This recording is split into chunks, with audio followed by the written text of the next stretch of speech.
Bismillahirrahmanirrahim. Qul in kuntum tuhibbunallaha fattabi'uni yuhibbukumullahu wa yaghfir lakum dzunubakum.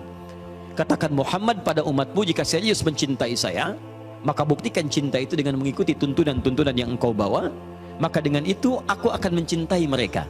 Nah, sekarang kaidahnya ketika Allah mencintai hambanya, apa yang terjadi?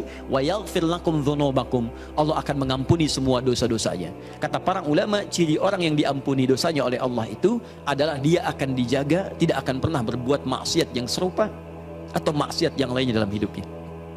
Jadi kalau teman-teman pernah bertobat dari dosa, ciri ampunannya adalah itu tidak akan berulang lagi dan akan berganti jadi amal soleh.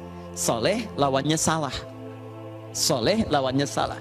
Jadi kalau yang salah sudah hilang, yang soleh muncul. Kata-kata baik itu soleh, umpatan itu salah. Di orang yang terbiasa meninggalkan umpatan, dia akan terbiasa berkata yang mulia. Sederhana sebetulnya. Jadi kalau kata-kata Anda sedang mengeluarkan yang kotor, ini menunjukkan amal soleh Anda kurang. Karena yang soleh itu tidak akan bertemu dengan yang salah. Maksiat tidak akan ketemu dengan taat. Sederhana. Jadi kalau Anda bisa memilih yang soleh, kenapa Anda pilih yang salah? Ya. Kalau Anda bisa memilih taat, kenapa mesti melakukan maksiat?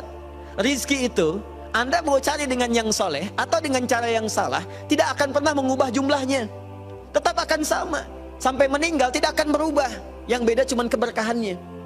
Anda cari dengan cara yang jujur misalnya. Hidup Anda sampai dengan meninggal 100 miliar.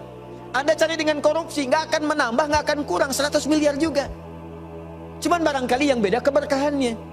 Jadi kalau Anda bisa mencari dengan yang halal, kenapa mesti maksa mencari yang haram? Gak akan berubah. Tapi kan lebih banyak itu cuma dikumpulin, bikin Anda capek. Segitu juga nilainya. Anda korupsi, datang misalnya 50 juta. 50 juta itu cuma Anda pegang, hitung, pegang. Dengan yang satu, turunnya 500 ribu per bulan. 500 ribu, dijaga oleh Allah supaya nggak capek. Sudah, kamu nggak usah capek ngitung. Ya, biar saya yang pegang. Butuh, saya kasih. Pas butuh, ada. Pas butuh Anda, datang. Saya kemarin malam atau awal malam Jumat kemarin saya cerita, ada keluarga penghafal Quran, hamalatul Quran. Istrinya penghafal Quran, suaminya penghafal Quran, istrinya bahkan sudah punya sanad, anak-anaknya penghafal Quran. Anda tahu teman-teman, suaminya dalam kacamata manusia hanya dalam kacamata manusia seorang kuli bangunan. Datang berangkat. Bawa uang cuma 500 ribu, Bu. 500 ribu ke rumah. Tapi setiap suaminya bawa uang ke rumah, kata istrinya, alhamdulillah Abi bawa uang banyak sekali. Istrinya kadang ke sawah, nanam padi, bawa kayu. Itu saya pernah lihat gambarnya, bawa kayu itu selalu begini, Masya Allah, luar biasa. Tapi dahsyatnya, Anda berkunjung ke tempatnya, selalu tersaji makanan yang beraneka ragam. Kue ini, makanan ini dan sebagainya. Dan berkah hidupnya. Enak gitu. Nikmat.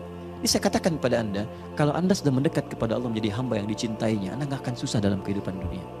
Dan diantara caranya ini, astagfirullah. Kalau Anda sudah dicintai oleh Allah, mohon maaf ya, jangankan kemudahan hidup, doa Anda seketika sebelum meminta sudah Allah kabulkan. Saya pernah katakan pada Anda seorang tukang roti yang merindukan Imam Ahmad. Tukang roti ini kemudian, Imam Ahmad itu punya kejadian yang unik teman-teman sekalian. Ya, saya pernah kisahkan beberapa kali kisah ini. Itu satu kali ada dorongan di hatinya untuk pergi ke Mesir. Berangkat aja. Begitu berangkat, capek beliau istirahat di dalam satu masjid. Faqih, ahli fikih, ulama besar. Tapi barangkali namanya sampai duluan kepada banyak orang sebelum kelihatan gambarnya atau wajahnya.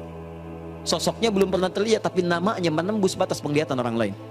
Hampir semua kalangan kenal dengan Imam Ahmad. Kenal dalam pengertian, pernah mendengar namanya, tapi belum pernah melihat sosoknya.